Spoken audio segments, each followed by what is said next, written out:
Okay, Jal, I've won 1 draw with Nuneaton tonight. Is it a point gained or 2 lost? 2 lost. Hard to know where to start really. Only really 2 positives come out of the game, in my opinion. That's Rowie scored another goal, and Bowen's performance. I thought he showed signs of some really positive stuff, and if we can get the right personnel in and around him, he'll do well for us, and it's something that we've definitely been missing. And we'll add to the team. Aside from that, like I say, apart from a point, we don't take anything else away from the game. What do you think it is about us that we're not able to kill off these teams like we did last year? I think again, you try and sort of instill into them that you need to go and be positive and finish teams off. And I think you're given, in a tough run we are, you're given a big opportunity with a sending off after 25 minutes or whatever it is, 20 minutes. You're given a leg up, and then we go in front, and we've obviously got the conditions at our back, and the pitch is quite tough, but you need to go and try and finish teams off. And we're playing like a team who at the minute looks low on confidence and looks or think they can see out a game, and that's not the case. You've got to go and put teams to the sword, and we're not doing that, and we were a victim of it on Saturday, where especially first half we didn't have a little bit of luck in front of goal, if you like, but we give a team a goal, we end up losing, and we've done the same here tonight against 10 men.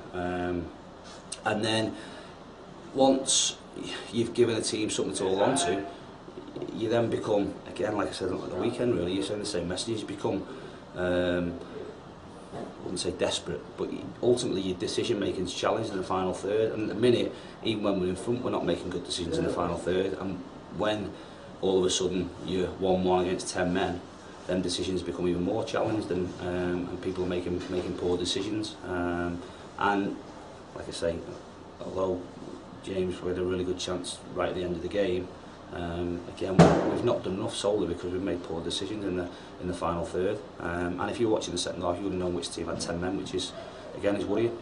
The new signing, Bowen Dixon, made his debut today. Are you pleased with how he played, and what do you think he adds to the team? No, like I say, he was the big positive aside from another goal for Rowie. He's the big positive to come out of it, and I think he showed what we know he's got. He's big, he's strong, he's powerful, he's quick. He can go past people, and he'll be a big player for us. We've just got to get, like I say, people in and around him that are making better decisions that ultimately will reward some of the good play he makes. It's a tough one because, like I say, we've signed him today. It's been pushed through really quickly. He's not met with the lads. He's not trained with the lads. And I don't expect him to have an instant impact, but I think, like I say, there was signs there that are really positive, and like I say, that's the big thing, in my opinion, that I'll take from the game. And like I say, in a game where we had a big opportunity tonight that was presented to us obviously with the red card, and we've not taken it, which is disappointing. After conceding the equaliser in the second half, Saturday's game against Boston, that becomes an even bigger fixture than it was. So how big is it in our promotion push? It's big. It's not in essence a big fixture. It's another fixture. It's the biggest one, because it's the next one. We know we need to, like I say, we need to win a game first and foremost. I suppose with the run we've been on, would a draw here have been a bad result? Probably not if you looked at it in different circumstances, but ultimately, like I say, we've gone in front and we've been playing against 10 men, and we've allowed a team to get back in it through not being able to carry out instructions, because we asked them at our half time, and as much as you can tell people around against the conditions setting off on a difficult pitch, you've got to play forward, you've got to put the ball in good areas. The goal was absolutely shocking. And the fact the ball's going out for a throw in 20 yards from their goal and we kick it out for a goal kick. We then defend too deep and rely on a midfielder trying to win a header.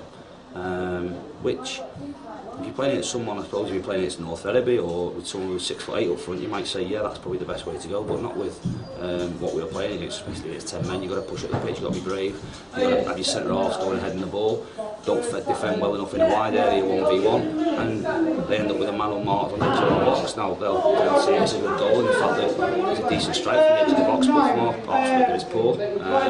And we've given, like I say, a team that in the first half are waiting to go.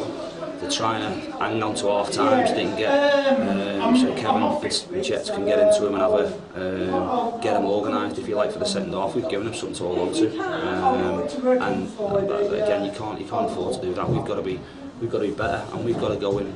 I suppose especially when it goes, you go 1-0 up against 10 men with the conditions at your back. I think too many of ours, I think that we just keep the ball. We can't see out the game. That's when you've got to, I suppose, sense blood and go and try and finish teams off. And at 2-0, if you go in front at 2-0, then it becomes a different game.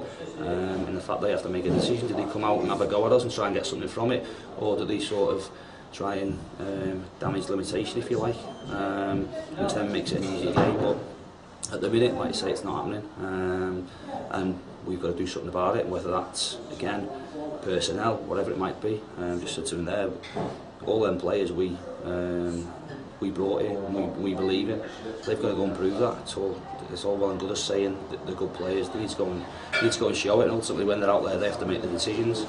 And even if you look at last year, us being, I suppose, free scoring, if you like, we were free scoring ultimately because we were positive and we went forward and we committed bodies forward, and teams were a little bit wary of us. And if teams are wary of you, ultimately the ball isn't as close to your goal a lot of the time, and I don't think he's surprised that we, like I say, scored the most and conceded the least. We don't look like a team who's capable of that at the minute, and that's got to, like I say, it's got to change. We've got, I think, 12 games left, and realistically now you're looking at getting in the playoffs, and they then become, I suppose, a bit of a lottery in the fact, if you look at last year, us going in there, we were the form team, we lost the game since February, and we never progressed to the final. So our aim now is getting in there, is looking, like I say, no further ahead than Saturday, although we've 2 home games in quick succession, and we need to start answering a few questions and start producing. Okay, thanks, John. Cheers.